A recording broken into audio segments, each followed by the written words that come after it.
loi organique portant loi des finances a prévu que chaque trimestre, l'exécutif puisse rendre compte de l'exécution du budget et de la trésorerie. Donc au titre du premier trimestre de l'exercice 2026, nous avons fait le point du budget et de la trésorerie au Conseil. Il est ressorti que l'exécution du budget se passe très bien. Au niveau du recouvrement des recettes, nous avons fait un taux de recouvrement de 107%, ce qui dénote d'une bonne exécution en ce qui concerne les recettes. Et également, au niveau des dépenses, il est ressorti que l'exécution des dépenses se passe bien, ce qui nous a permis naturellement d'avoir des indicateurs comme l'épargne budgétaire et également les déficits budgétaires qui sont bien sûr conformes aux normes que nous avions fixées. Alors, en ce qui concerne aussi l'exécution de la trésorerie, en plus bien sûr des recouvrements des recettes, le Burkina a fait des sorties sur les marchés financiers régionaux qui s'est soldé par des résultats positifs. Donc, en fin de compte, nous pouvons dire qu'au cours de ce trimestre, nous avons pu dégager des excédents de trésorerie, ce qui a permis d'éponger une grande partie de la dette intérieure. Et aujourd'hui, nous pouvons dire que la situation de la trésorerie s'est considérablement améliorée et le paiement de la dette intérieure se passe très bien.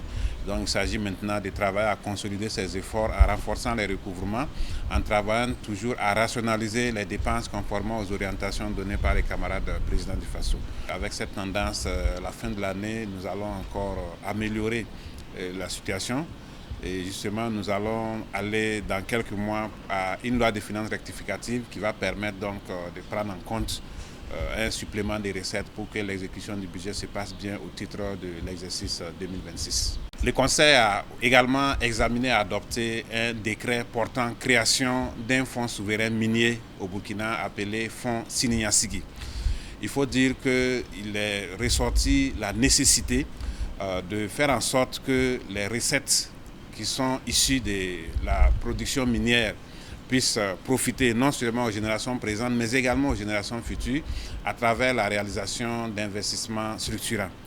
Dans ce sens, le Conseil a adopté ce décret qui permet d'avoir un fonds souverain minier alimenté par le supplément de ressources dégagées au niveau de l'activité minière en tenant compte d'un niveau de cours de minéraux de référence. Et au-delà de ces cours, tout ce qui est réalisé comme excédent est reversé dans ce fonds souverain. Et naturellement, ce fonds souverain va nous permettre de financer des investissements stratégiques dans le domaine des infrastructures et également dans le domaine de l'industrie.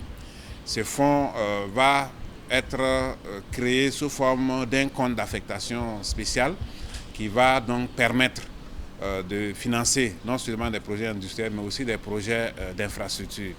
Et cela va permettre d'avoir une épargne intergénérationnelle parce que les investissements qui vont être réalisés aujourd'hui sont des investissements qui vont profiter aux générations futures. Donc ce sera véritablement des investissements structurants. Et ce fonds, en termes de gouvernance, aura un comité de pilotage présidé par le camarade Premier ministre avec un certain nombre de ministres dont la matière est prise en compte dans ce fonds.